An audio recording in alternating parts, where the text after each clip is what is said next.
All right, everybody, welcome. Thank you so much for coming here today. On the OWL, you're going to be seeing, audio and video little previews of what the OWL is hearing around the room, and you can kind of just take that as it is. But welcome. My name is Maria Kolak. I am the director here at the SDOH in Place project and lead the Healthy Region Policies Lab. I'm here with an amazing team of folks who you'll be meeting and have already met. And we'll continue to chat with throughout the rest of the few days that we'll be here. It'll feel like weeks now. Anyway, so today we come together to kick off the second annual SDOH in Place Symposium, celebrating and advancing the study of community health, community geography, and the social determinants of health. We seek to advance the science of how social determinants of health are conceptualized and measured, as well as how the data on SDOH in Place are communicated and shared in research and data dashboards in a world where science communications and engagement is crucial. It should be just another conference of minds, right? Coming together to geek out on SDOH measurements and building mapping applications for health. But I think that this year, it's something perhaps a bit more. In these halls, you are empowered to discuss what we need to do to build community resilience, advance health equity for all peoples, and ensure that the tech and tools to do it are available for everyone. You'll hear about AI and open source GIS, but you'll also hear about efforts to curb pollution, injustices, racism, and violence. That's because the work of uncovering the contextual factors that impact health we are doing goes back, and I mean way back, and has survived multiple wars, Cold Wars, revolutions, and more. The first infographics and statistical visualizations came from the mid-1800s as French engineer Charles Minard and English statistician and health provider Florence Nightingale sought to communicate and explore the cruelties of war and militarized violence. This was their data, and communicated as effectively as possible, and they made that clear. SDOH has been studied as the geography of health for over 200 years. Once it was assumed that those who had less died sooner. The tenement buildings, the lack of food, the bare bones of healthcare beyond charity work, the improbability of getting out of debtor's jail. Advances in society and social infrastructures shifted that. Vaccinated children reached adult ages, diseases were curbed with improved living conditions, workdays were limited, and weekends were won. It got so much better that some people became convinced that being sick was simply a matter of choice, behavior, and lifestyle. Of course, there was still much work to be done in ensuring access to health opportunities, and all of us in this room, in these halls, are dedicated to achieving that. Now we find ourselves back in time, but not back at the beginning. We have the knowledge to build on those who came before us. We have the statistical prowess, the technologies and the applications, the depth of understanding across multiple disciplines.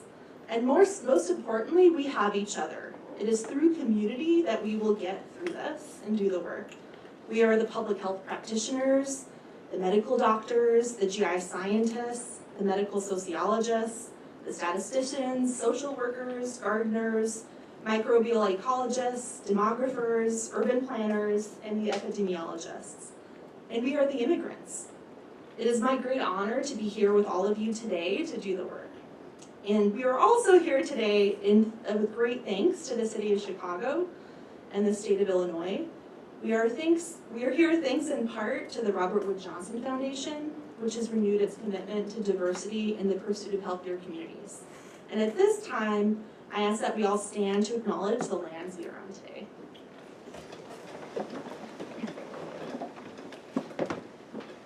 So today we are located near the confluence of several waterways. We are on land that intersects with ancestral homelands of several tribal nations, the Anishinaabeg, the Potawatomi, Odawa, the Ojibwe nations, the Illinois Confederation, the Peoria and the Kaskaskia nations, the Miamia, Wea, Ho-Chunk, Sauk, and Meskwaki nations. The Menominee, Kickapoo, and the Mascouten nations also call the region of Northeast Illinois home. Indigenous people continue to live in this area and celebrate their traditional teachings and lifeways. Today, Chicago is home to one of the largest urban Indigenous communities in the United States, and this land remains an important place for Indigenous peoples. So may we all work together today, in the next few days, and over the next 150 years, minimum, to be a vibrant community inclusive of all of our differences, especially with this in mind, with Native peoples at the core of our efforts. So in Potawatomi, bonjour, welcome, or it's not really welcome, it's just hello. So hello, and thank you for being here, everybody. And with that, I'm going to pass it over to our conference organizer, the fearless Mark Estasio, who all of you have probably heard from a couple times already through email.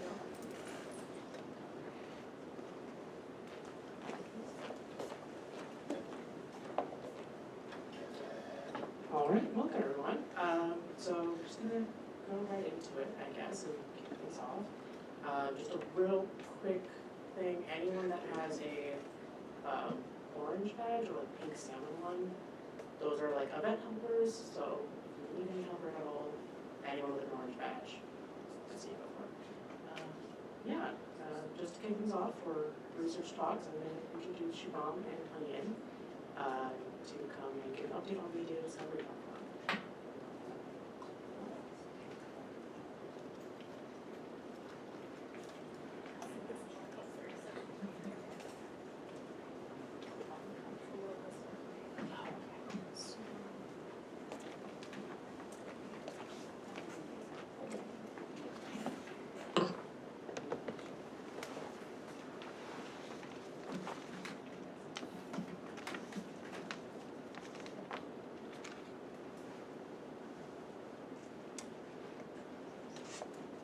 Right, a very warm welcome to the 2025 SDOH Place Symposium. I'm Shubham Kumar, a senior product designer at the Healthy Regions and Policies Lab, and I'm joined with Bengen Shan, who is a senior research software engineer at NCSA. So, today we'll be talking about a smart search experience. But before we really do that, I wanted to ask you a question that might resonate with a lot of you, right? How has the process of SDOH search been for you? Has it been frustrating? Has it been overwhelming, right?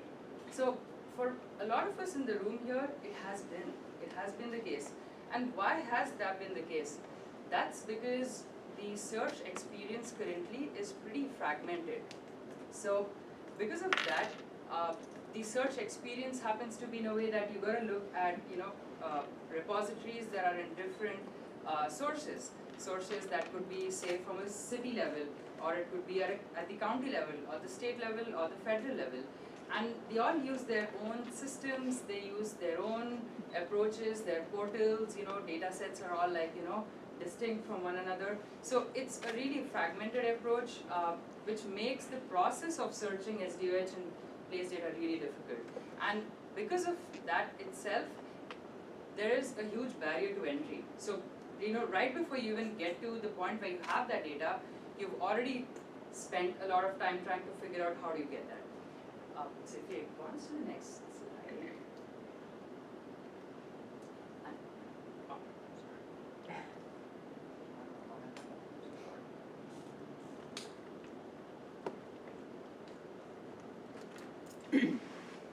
Okay.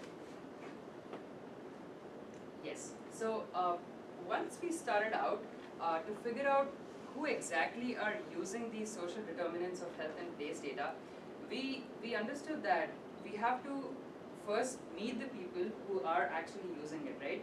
So we conducted a lot of work behind it. We went ahead and we, had conversations with, advisory stakeholder members. We had super user meetings.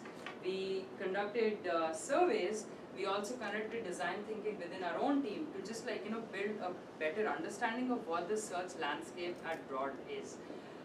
And as we did that, we realized that there are certain key issues, some of which I already talked about previously, but then we also understood that as a person who is trying to search for social determinants of health and place data, you have to wear multiple hats. So you have to be a part-time GIS expert, you have to be a programmer, you have to be a data scientist, and you also got to be, an SDOH expert in the area that you're actually trying to do your research. So because it's so confusing for most people because they don't have expertise in all of these individual aspects, we understood that there needs to be a platform that can bring everyone together on the same page. And so through multiple rounds of having conversations with people who were involved in the project, we eventually ended up with finding out 4 key personas that have been presented here. So as you can see, we have a community advocate, we have a data analyst, we have a software, an academic like researcher who's into software, and we have a policy maker who's responsible for lawmaking. And so all of these different personas are really interested in social determinants of health. And yeah, as we progress doing that, we then stumbled upon the perfect opportunity to conduct a 2-day design thinking activity at Siebel Center of Design at the University of Illinois Urbana-Champaign, where we gathered students and professors across the university, and over there our goal was simple. We wanted to ideate and prototype. So since we already had the user personas, we felt like, you know what, now it's time to start putting something on the board. So we started that activity, and one of the key takeaways from that activity was that we recognized that the search experience currently really expects users first up to be an expert at all of those individual things. The second thing is they also expect users to be either really expert in their domains. So I'm sure you've all used some of the platforms out there. The platform in itself expects you to have a certain base level knowledge, but how about the community advocate who's probably trying it for the first time, right? They also need to have a space in the SDOH realm. And so for that, we figured out that we need to find an approach that serves different kinds of people. It cannot just be for an expert who has spent 15 years doing social determinants of health. And so as a result, the data discovery platform was born. So the idea here is key, that we not just wanted to build this for all of us in the room here, but for more people, right? How can we make this more accessible? How can we make sure that things are easy to understand? So the core idea of this platform is to make social determinants of health more accessible and more easy to use. So not just easy to find that data, but easy to understand the data that you find, and then eventually to then progress and then go about using it for your own projects. Alright, so move on to the next slide. Okay, so once we completed that, we felt that it was important for us to do some user testing, where we wanted to just get feedback from people as to how far along did we really build the product. Was it really in line with their needs?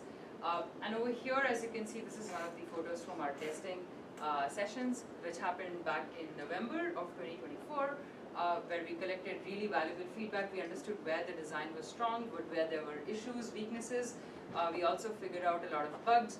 All of those things happened, and then we eventually went back to the drawing board, and then we made some changes. So yes, currently we are in the alpha release of the platform, which we moved into in the month of March, right? So in the month of March of this year is when we moved into alpha.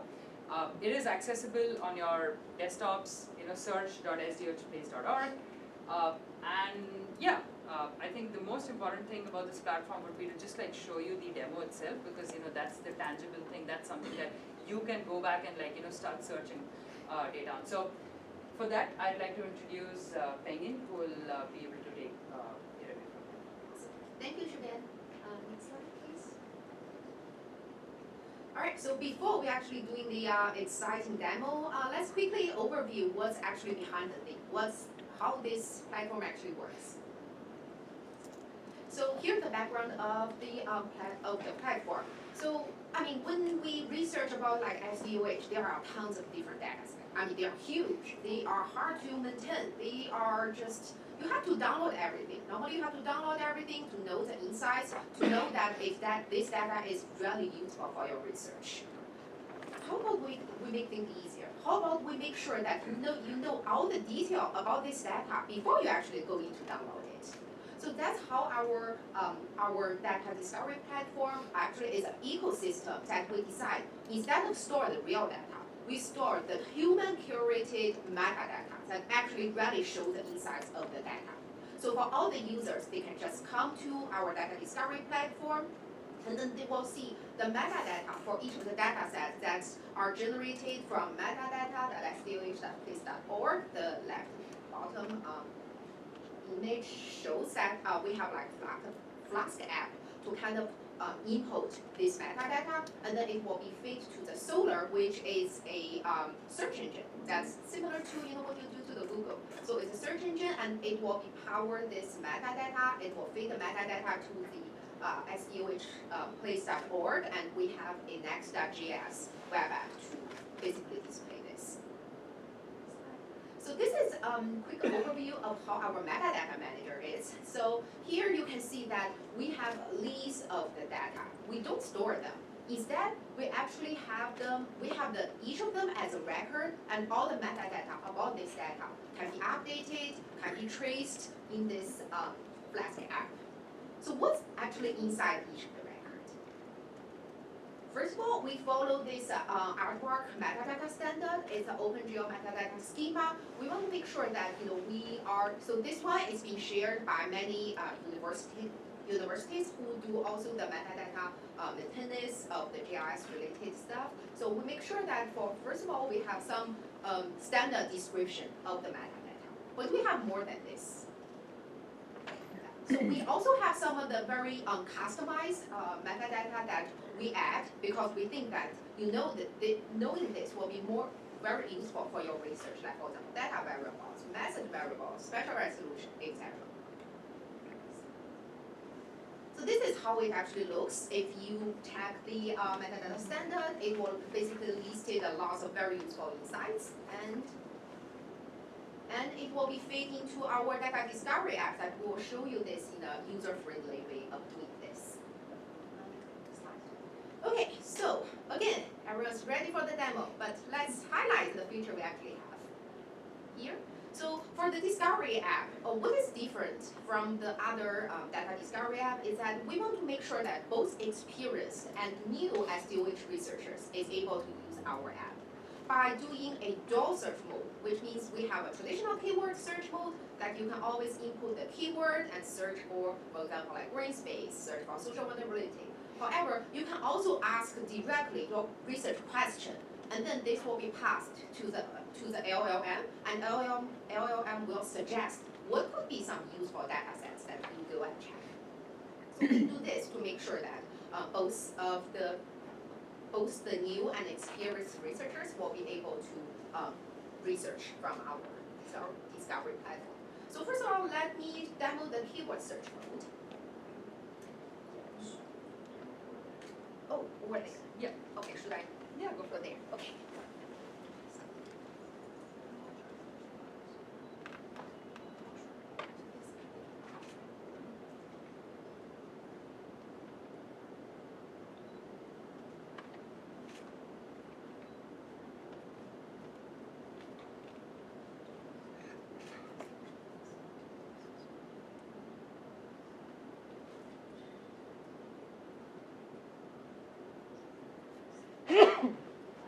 Okay, so here we go to the search.sdohplace.org, and you can also try by yourself at home. So when you go to this app, the default mode, as you can see here, it's the keyword search mode. So before you actually doing the search, you are free to actually scan through all kinds of data sets that we have, and by clicking the details, you will be able to see all the metadata that is about this data set. For example, we have a field called what's in this data set. So check. Okay, before you actually go to resource, go to this, download this data, what actually there? What is the measurement, data input? Some of the data sets have technical documentations, so we include all kinds of like useful information that we think you will use for your research. And if you like this data set, click go to resource, and you go to the specific page that you can actually download this data. Let's search for something. Like for example, if you want to, for like research for social vulnerability. So when you begin to type, you will see all kinds of like autocomplete functions that we suggest. What kind of terms that you probably want to, check for your research? Here, when you begin to type, we show you that, we actually have social involvement index. We have social and economic factors. So these are all the keywords that we suggest you to try. You can go directly to the social vulnerability index, or you click others to see what are some other fun data set. So after you click this, before you actually go to the data set, you can actually see, okay, where these keywords is actually located in. So here we highlight a few critical keywords that fields that you can, before you actually click each of the detail, you can just skip through here and see what are the important fields that you like to check. So this is the way that we want to make sure we make the basic search and browse function easier. We also have some very basic sort and filters functions that you can actually try, and this is still under development. Here is like kind of like prototype function that for you. We also have this show coverage. It will show the special coverage for each of the data set, and we have community assets that you can go and check for. There's lots of like very useful community assets that you can zoom in over the map and see the details of community assets for example, all the libraries, all the parks. Okay, so this is a quick demo of the keyword search feature.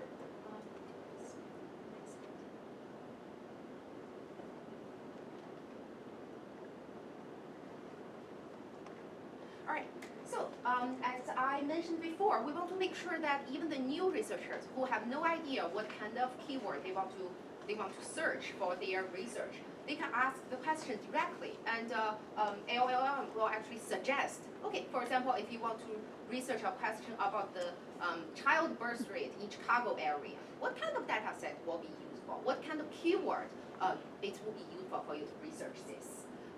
So let's actually try now.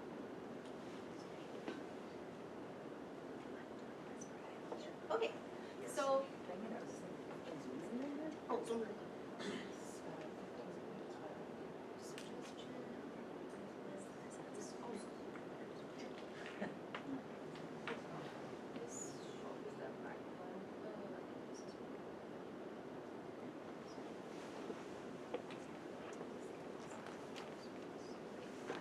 this works? Yeah.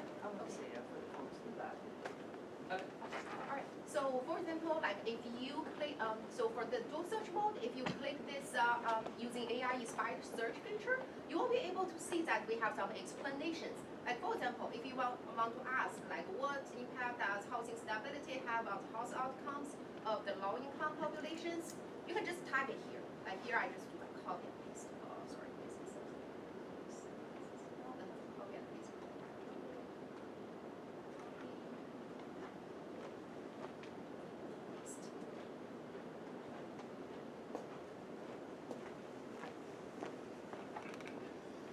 Take a little bit because it's actually calling the OpenAI API.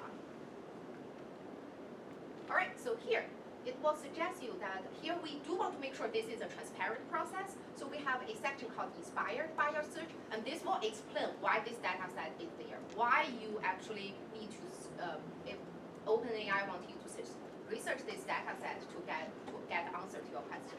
For example, here you can see that OpenAI said, oh, how about you research about low income? How about you research about health, stability? And then before you actually scan the details of each data set, you can always go through and see where the exact keyword are actually highlighted in each field. Oh, thank you. All right, so. Okay, so lastly, I do want to mention that we are currently continue to have the data rescue and archive effect. We join the other teams around the US to make sure that some data that is unstable or not safe on the website, in current landscape, we actually download them and archive them, and these will be available on the data discovery platform. And lastly, let me quickly wrap up with one sentence of future improvement. So for the short term, we are actually fixing. We finished the time one survey and we are resolving the bugs. And we're going to continue with our data recovery archiving effects. We are currently developing our authentication system to allow the public contribution of data sets, so not just us, but others will use metadata manager. And we are actually doing interactive design improvements. Also for the long run, we are developing SDOH ontologies that there will be another presentations, and we're going to feed this back to both of the key search models. Okay, so our goal is to make sure that this will be a context-aware search for all the SDOH researchers. Sorry for the long time, and that concludes our presentations.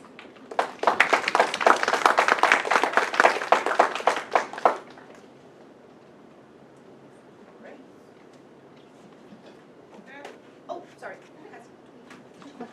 Okay, yeah, please go ahead. I have a question on the last point about the authentication to let people drop in their own data.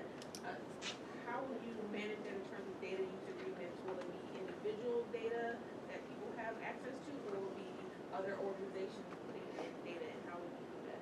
So far we only plan for like public, again, like kind of like other data set that we currently have is like more for like publicly available data. We're still researching about like how we're going to manage like how the people's input, but we make sure that all the data set that is inputted in, we will do a human validation to that, and if there's anything that looks questionable, we won't push to the data discovery. Thank you. And it'll point to their data set, so it'll be pointing, yeah. So the data owner will still be the. Exactly, yeah. The goal is like to make the owners easier to More data. accessible. Yeah.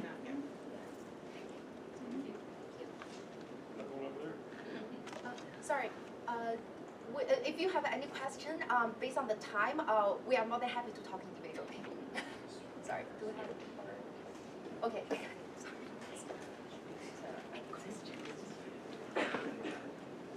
you so much. All right, so our next speaker will be Mark Nastasio talking about the toolkit. You'll be hearing a lot about the toolkit tomorrow over the next few days. And also just to provide some context, we're trying to get kind of the research work that our team does out of the way on this first day so you don't hear us tooting our own horns for the rest of the conference. So thank you guys so much for your patience, and we're really excited to get this research out, and it's also very open and collaborative, so if you would like to be a part of this work, we'd love to hear from you.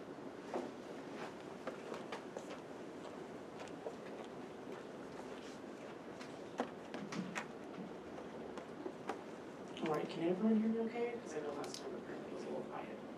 Good? Okay, awesome.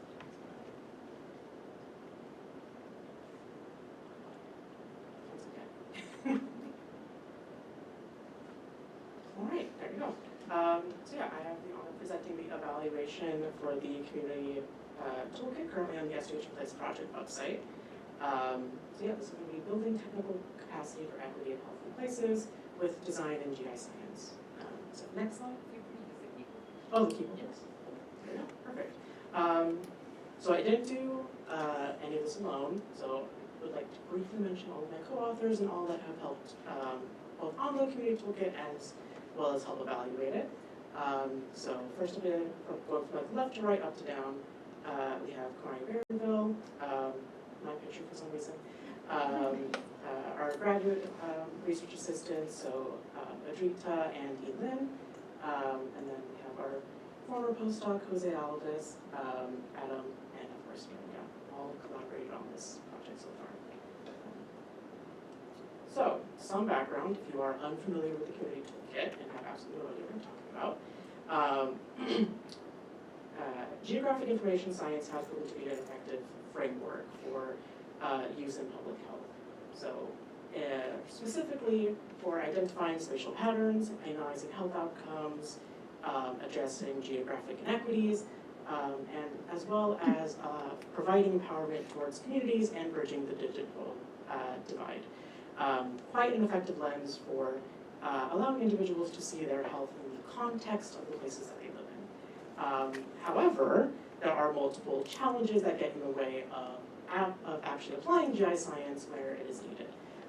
These include lack of technical capacity and training, inequities in availability and usage of GI science tools, and then of course like pathways, working with free and open source tools often remain difficult to access outside of these like small niche and sometimes costly private or academic groups. If anyone's looked at Coursera, you know what I'm talking about. Next slide. So, introducing the SDOH in Place Project Community Toolkit. With its current goal of enhancing the technical capacity of researchers, analysts, and community or civic organizations to access, visualize, and analyze community-level data for mapping web applications to promote health equity. Quite the mouthful. In addition, we would like for the Community Toolkit to provide accessible resources for working with place-based data to help people identify spatial patterns, analyze health outcomes, and address the geographic inequities that I just talked about, as well as bridge the gap between technical GIS applications and community-driven problem solving by teaching concepts such as human-centered design. I'm going to hear that word so many times, not only today, but tomorrow and Friday, so get used to it. Participatory mapping and equity-centered frameworks. So, with all that out of the way, here are the methods of developing. First, toolkit requirements. So the toolkit needed to have modules and tutorials on, one, using spatial data, mapping techniques, human-centered design, and other analytical tools and frameworks for health equity.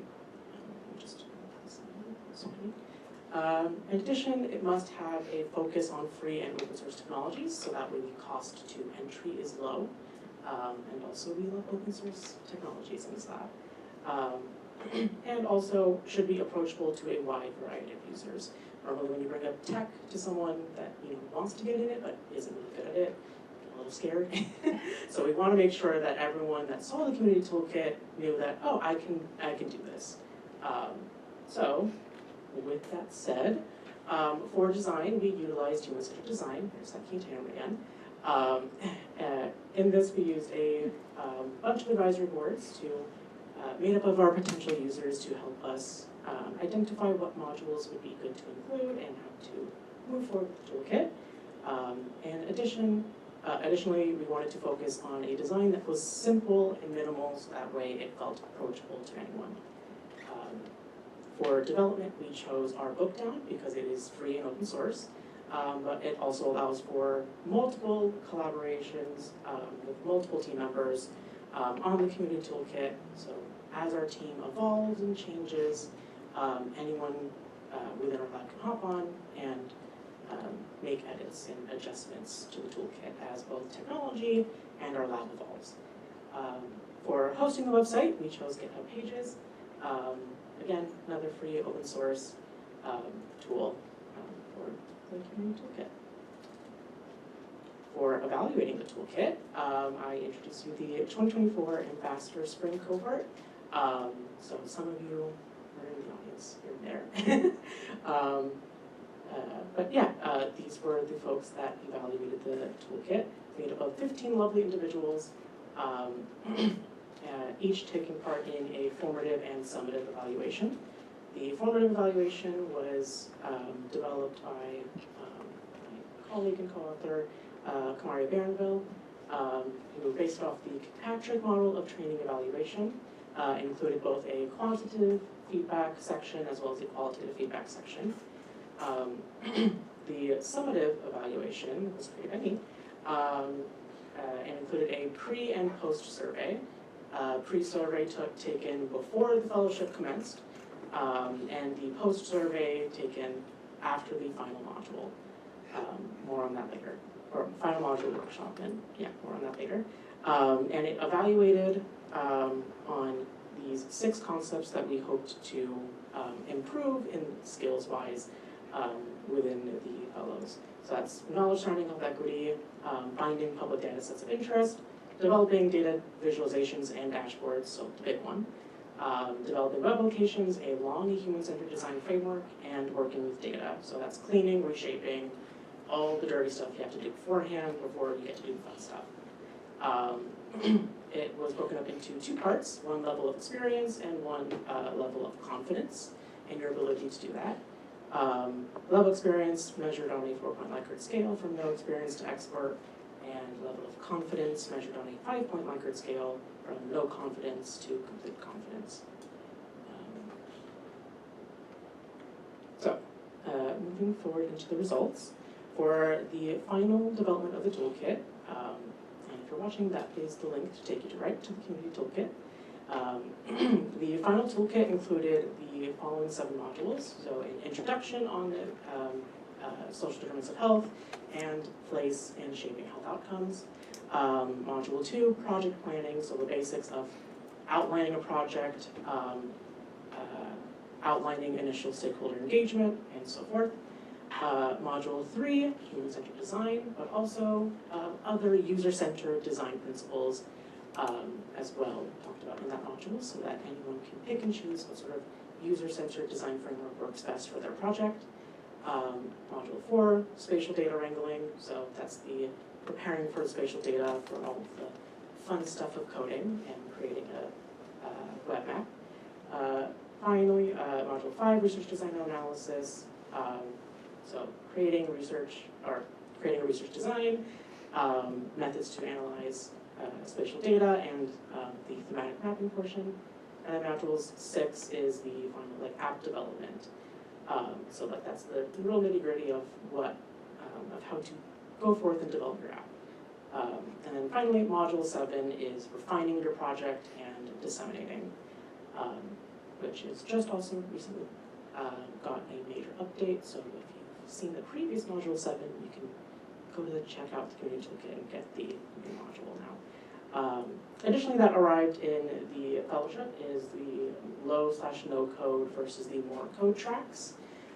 So again, along the lines of making this as accessible as possible, providing the option that if you have no coding experience, you can still make something out of spatial data.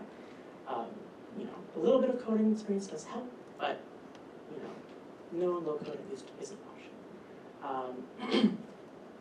And then finally, all technologies mentioned within the toolkit were kept to open source and free as much as possible, again, to really ensure that the barrier to entry is as low as it possibly can. And another thing not mentioned in the slide, but if there is an option that does cost something, we let you know in advance. So, the fellowship cohort's main goal was to develop their own place-based SDOH data dashboard and visualization using the toolkit. So that is the objective measure here. Comprised again 15 individuals based out of community organizations, healthcare practitioners, and academic research institutions. An interesting development was that we had a high level of interest from researchers and GIS professionals and experts, which we were surprised by. Let's see.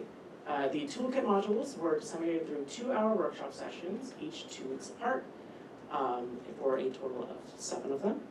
And then participants then had a month after the final module to develop their projects, During that time, we also held office hours to help with any sticking points, with the goal of not creating their app for them, but just helping them if they get stuck. And then toolkit evaluation occurred between the final workshop and the 2024 Symposium, so last year's Symposium in June. Moving on right into results. For the formative evaluation, only 14 of the 15 participants were able to complete the formative evaluation due to health concerns, but moving right along that, overall for the formative evaluation, the usefulness of the human design principles talked about in the toolkit, got a 4 out of 5. Ease of navigation, also 4 out of 5, and relevance of the concept covered in the toolkit, also received a 4 out of 5 for all of the fellows. In terms of positive sort of qualitative responses, got a lot of positive feedback. Overall, they highlighted the toolkit's impact on their approach to health equity in their own data projects. And frequently mentioned was the project planning and human-centered design sections of the toolkit, as they felt the most engaging and insightful of their projects.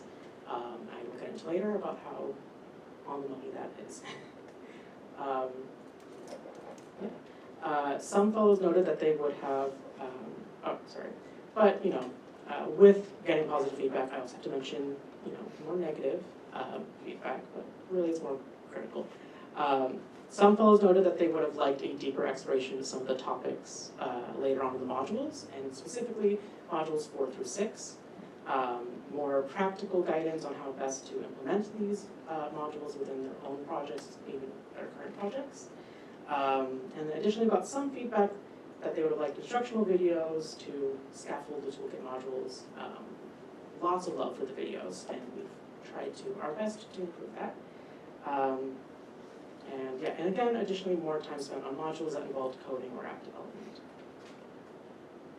Moving on into summative evaluation as I can. Again, the pre and post surveys were divided into 2 scales, level of experience versus level of confidence, each on subjective Likert scales. So basically all of the fellows gave their own personal ratings of how they felt that they were either experienced or confidence-wise. We utilized, Guten-Zambada G6 for a measure of reliability here, just because while all the scales were measuring the same confidence, individual items were measuring reliably different, we're measuring these 6 concepts differently. But just in summary, overall, the pre and post survey had difficulties with reliability, and the post survey seemed to be a lot more reliable than the pre-survey. Going forth into our results. So I'm just going to mention real quick what failed to reach significance in terms of what was reliable, and then what reached significance in terms of what was reliable. So for the level of experience scale, only 2 measures reach reliability, and that would be item 2, what is your current level of experience working with health equity topics, and item 5, which is what is your current level of experience in the development of web applications along human-centered design principles. Item 2 failed to reach significance, meaning that there wasn't a significant change between the pre and post survey in that item. Item 5, however, I think you can very clearly see did reach significance in terms of human-centered design, so Toolkit greatly improved that. As for level of confidence, again, going over just the items that reached reliability, items 1, knowledge surrounding health equity, and 5, working with data, failed to reach significance. However, again, human-centered design did reach significance, which here is item 4, and as you can clearly see, pre-survey on this one is on the bottom, post-survey on the top. Very clear difference between before and after in terms of utilizing human-centered design.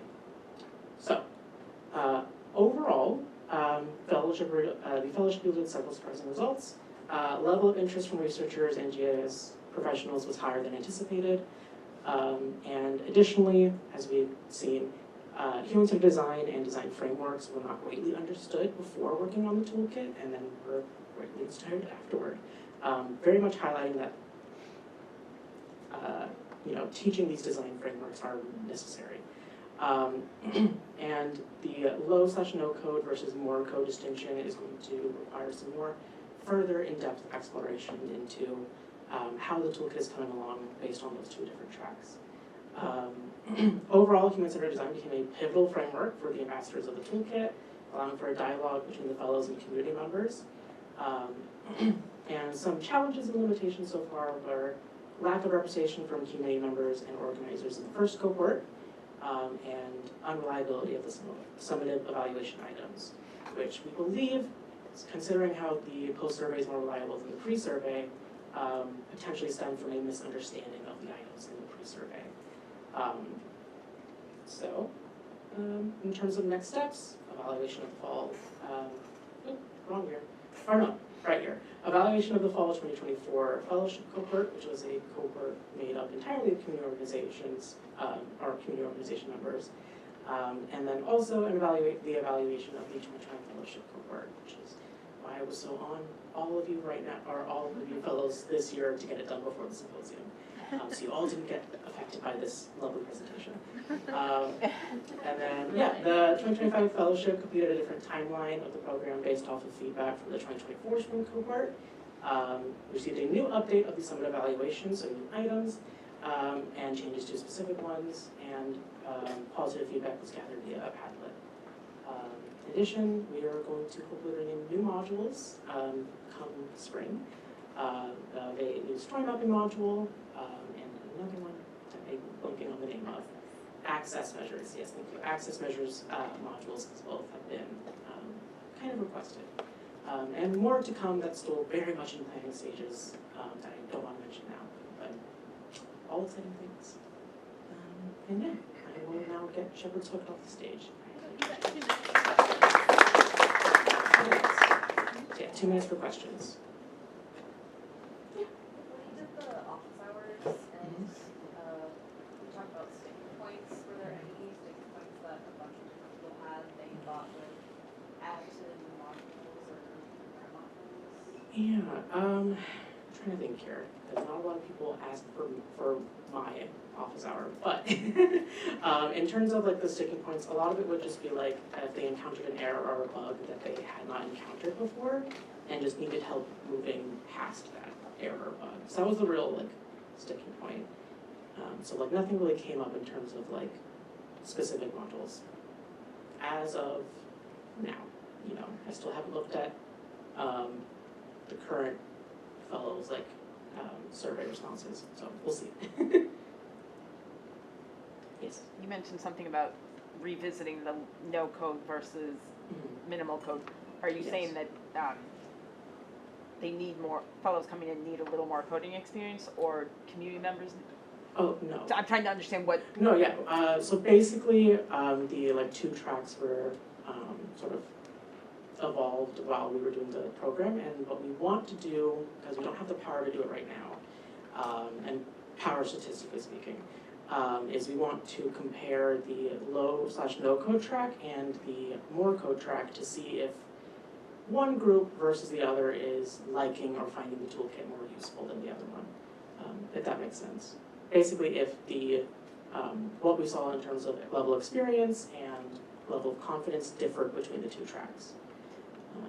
And would you then make possibly an extra module for those? We would then adjust the toolkit based on if the low/no code track was falling behind or if the more code track was falling behind. Ideally, there shouldn't be a difference between the 2. So that would be the one time I'm excited for a non-significant result. Yeah. But we're still seeing that the previous cohort only had, I think, 2 people in the more code track, or 4. It was a really small number. So not enough power to fully decide that. So now that we've had multiple rounds of cohorts, we should hopefully be able to do that analysis. I think one more question. All right, well, thank you so much.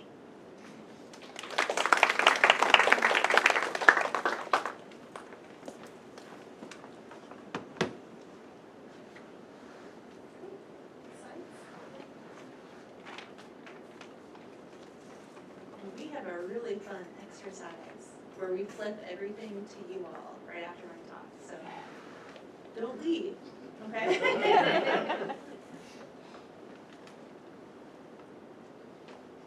Cool. All right, so I'll be talking a little bit about our efforts to build a brand new community-centered SDOH ontology with several of the folks in this room.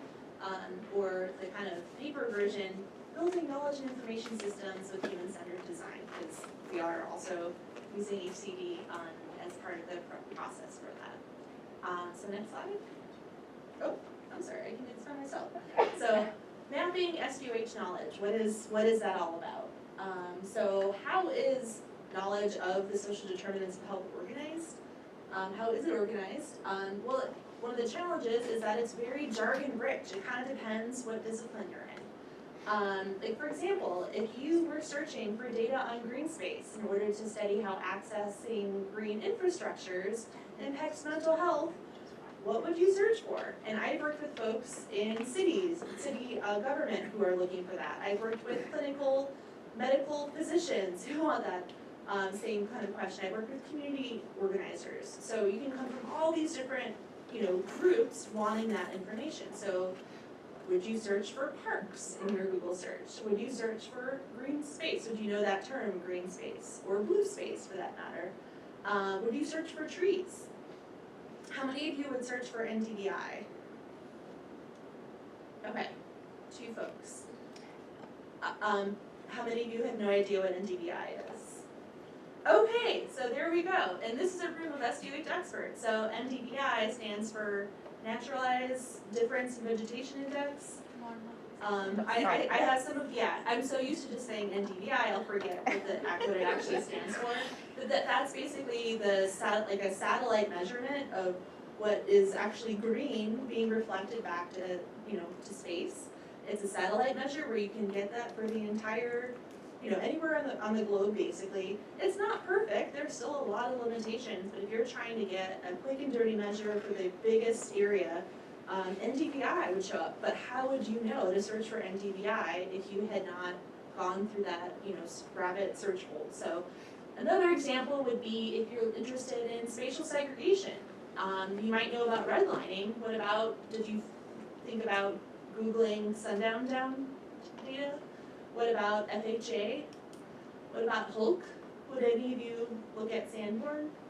So Sanborn maps kind of predate FHA and other things. So these are all different terms that are correlated with each other, but they're really deep in the jargon of that specific topic. So when you heard from our first talk, one of the things our research team is working on is building this search platform to find SDOH data.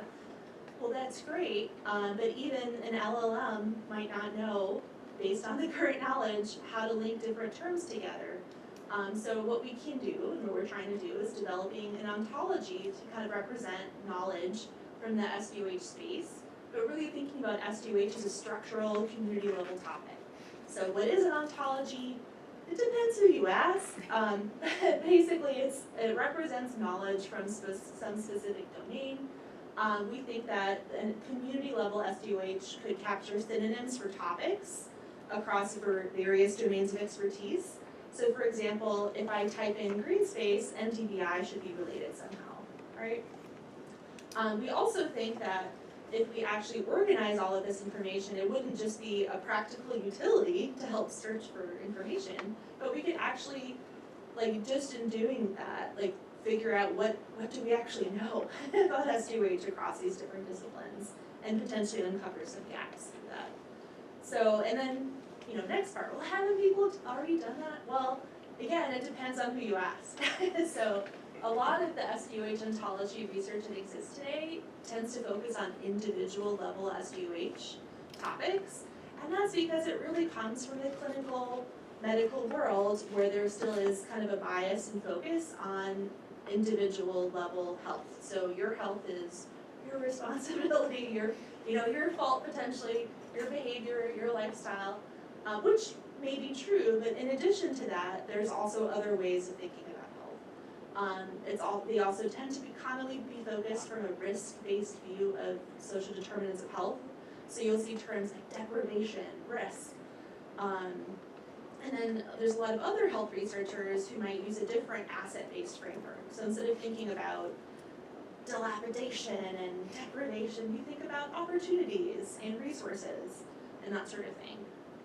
A lot of the existing ontologies are also commonly used for electronic health records, and at the same time are sometimes extracting data from electronic health records. So how doctors are writing about their experiences with their patients will be used to help derive the knowledge of what SDOH are. And some of us are very nervous about that, because it turns out that, you know, people are humans, and humans can have different perspectives, and, you know, someone writing clinical notes is different than a peer-reviewed journal article, right? So all of that, in addition to that, we're working on it, but social sciences, geography, and urban planning, the knowledge from those domains that have been studying this kind of stuff for quite a long time isn't always in that kind of information. So we have a great opportunity here to connect things. So ontology development will really depend on the goals. I'm not saying that any of the existing ontologies are bad, it's just that they might be trying to achieve a different goal, right? So in a clinical setting, if you're trying to look for SDOH individual factors and how they influence patient health outcomes, and you get that kind of information from surveys from your patients, then the existing ontologies are a really great approach to do that. There's a lot of surveys coming in from individual patients, and that can get connected. But they might not be able to answer other questions, like in a population health view, what structural SDOH measures influence health overall? Or how do built environments and structures influence patient health outcomes? We might be missing a lot more information. So, and also just to kind of think about how we store information about knowledge might tell us how we think about things, right? So it might reflect our understandings of health. So another kind of meta part of this is the folks who are working on the community level ontology. We're working on, we're kind of bringing a different perspective of health and what health is and that sort of thing. More so as a result of complex relationships across spatial scales and systems that spans fields. So it's a little blurry, but here's just some examples of different SDOH ontologies that exist today that tend to focus more on the individual level. And the topics are really great, but then how they're organized may not make a lot of sense necessarily to urban planners or geographers and that sort of thing. Where we'll have, social and community factors, mass incarceration, super important, but then we'll have a term like foster collaboration, and employment programs kind of equivalent at the same level. And all of these are important, but they might not be how they're actually organized in the social science space. This was a really interesting topic of elements of economic factors. So we have access to healthy foods, density of food deserts in one section, but then we also had access to different specific food products in a different section. So for our food geographers and those who've studied this for a long time, again, it might be a little bit different. And so on and so forth. So there's a lot of different ones. There's a really well-known one called the Gravity Project, where if you have 80K a year to supply, you might have access to this ontology. But this one is really interesting, but it really is individual level focused, and it is consensus driven. But you can even see, they call it the social risk domain. So how those topics are included can be very different. So our team, we're a scrappy group of geographers, computer scientists, and designers. I feel like Malika, you do everything, so I maybe find the right one word kind of topic. But we're working on this community level ontology to characterize knowledge at population health levels, address some of the uncertainty, and then also ultimately we have this very practical usage of plugging that back into the discovery platform. We're kind of taking both a top-down and middle-out approach, where we're starting with top-down parent terms of we take 5 initial terms from the Healthy Places, Healthy People framework, expand to 12 consensus terms from previous work, potentially updating one of those terms, and add some of the initial subclasses, and then we'll be working in that middle out section with focus groups with both measurement experts as well as community members to kind of refine and filter out both up and down. Maybe we totally got those initial categories wrong, but also, kind of zoning in a little bit. And so here are just some examples of, so food environment, I also think of this statistically, if I'm trying to measure something, I can't use two things that are too correlated together because they're not, you know, like you can't measure the same thing in the same way, so there's a little bit of that thinking going here. And yeah, so a lot of this is coming from geography, urban planning, community development fields, but for population health outcomes.